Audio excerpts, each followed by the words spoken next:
అధ్యక్షుడు మహేష్ కుమార్ గౌడ్ గారు, మా విప్పు అట్లూరు లక్ష్మణ్ గారు, మా శాసనసభ్యులు, మా మంత్రివర్యులు పొన్నం ప్రభాకర్ గారు, పెద్దలు కడియం శ్రేయర్ గారు, మీరందరి కార్యక్రమంలో పాల్గొని ప్రభుత్వాన్ని నన్ను ఒక్కడినే అభినందించడం కాదు, కాంగ్రెస్ ప్రభుత్వాన్ని, రాహుల్ గాంధీ గారిని మీరు పెద్ద ఎత్తున చప్పట్లతో అభినందించారు.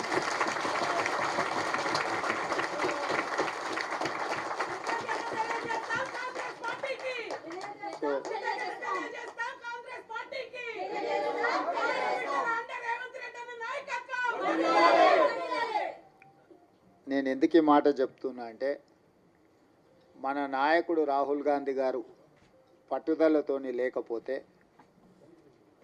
ఈ మాదిగ ఉపకులాల వర్గీకరణ అమలు చేసే శక్తి నాకు రాకపోతుంది.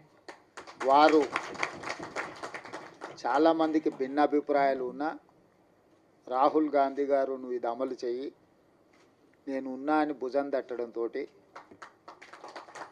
ఎన్ని సమస్యలు వచ్చినా దాని ఒక క్రమ పద్ధతిలో మంత్రివర్గ ఉపసంఘం వేసినప్పుడు నేను దామోదర్ రాజనరసింహ గారిని ఉపసంఘం చైర్మన్గా ఉండాలని నేను అడిగిన.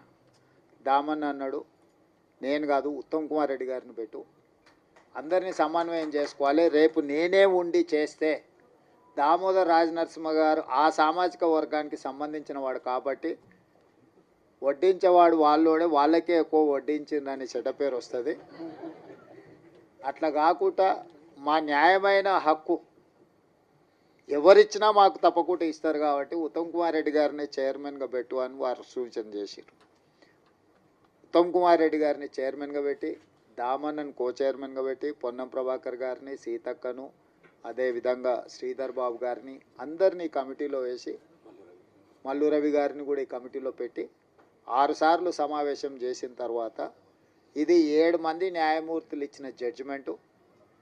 పరిపాలన పరంగా మనం ఎంత విశ్లేషించినా న్యాయపరంగా కూడా దీన్ని విశ్లేషించాలి. భవిష్యత్తులో న్యాయపరమైన చిక్కులు మళ్ళీ రాకూడదు. దీనికి శాశ్వత పరిష్కారం చూపించాలి. శాశ్వత పరిష్కారం చూపించాలంటే 1 మ్యాన్ కమిషన్ ఏర్పాటు చేయాలని చెప్పి వారు సూచన చేశారు. 1 మ్యాన్ కమిషన్ విషయంలో కూడా చాలా రకాలుగా ఆలోచన చేసినాం, వీళ్ళని వేద్దామా వాళ్ళని వేద్దామా అని. ఎవరిని వేసినా ఏదో ఒక అనుమానమో ఏదైనా అంశాలలో ఏదైనా ఆపాదిస్తే అది ఇబ్బందికరం అవుతుందని షమీమ్ అఖ్తర్ అత్యంత నిజాయితీపరుడు, ఈ వర్గాల ఏ వర్గానికి కూడా ఏ వైపు తీసుకోవాల్సిన అవసరం లేనివాడు.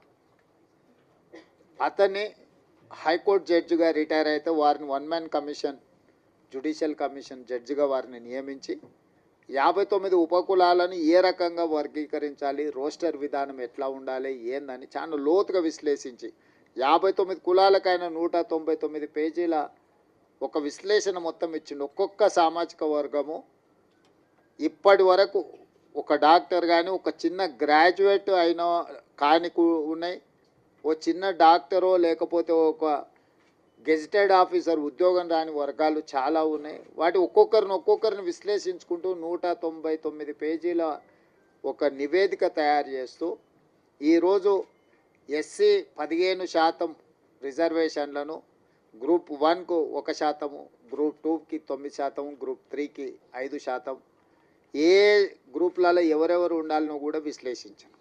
ఈరోజు మా సోదరులు మా లక్ష్మణ్ 9 అంటున్నాడు. 9 కాదు, 10 మీకే ఇచ్చాను. ఎందుకంటే అతి తక్కువ జనాభా ఉన్న వాళ్ళు ఎన్నడూ ఏ అభివృద్ధి ఫలాలు ఆశించని వాళ్ళని గ్రూప్ 1లో పెట్టాం. తర్వాత మోడరేట్గా కొంచెం పర్వాలేదు అనుకున్న వాళ్ళని గ్రూప్ 2లో పెట్టుకున్నాం. సిగ్నిఫికెంట్గా బెనిఫిట్ అంటే కొంచెం మెరుగైన ఫలితాలను సాధించుకున్న వాళ్ళని గ్రూప్ 3లో పెట్టుకున్నాం. సో గ్రూప్ 1 అండ్ గ్రూప్ 2లో ఉన్నది మొత్తం మాదిగ ఉపకులాలకు సంబంధించిన వాళ్ళే ఉన్నారు. వాళ్ళకు సంబంధించి 10% రిజర్వేషన్ ఈరోజు మీకు అందుబాటులోకి వచ్చింది. ఇది ఎవరికి వ్యతిరేకం కాదు, మీకు జరిగిన అన్యాయాన్ని సరిదిద్దే ప్రయత్నం ఇది. ఈ సరిదిద్దే ప్రయత్నం చట్టపరంగా, న్యాయపరంగా సుప్రీంకోర్టు నుంచి మొదలు పెడితే 1 మ్యాన్ కమిషన్ వరకు మీ పట్ల సానుభూతితో ఉండడం, ప్రధానంగా కాంగ్రెస్ పార్టీ, రాహుల్ గాంధీ గారు ఎట్టి పరిస్థితుల చేయాలన్న ఆలోచన ఉండడం, దాన్ని వేగంగా నేనున్నా కాబట్టి మీకు అమలు చేసిన.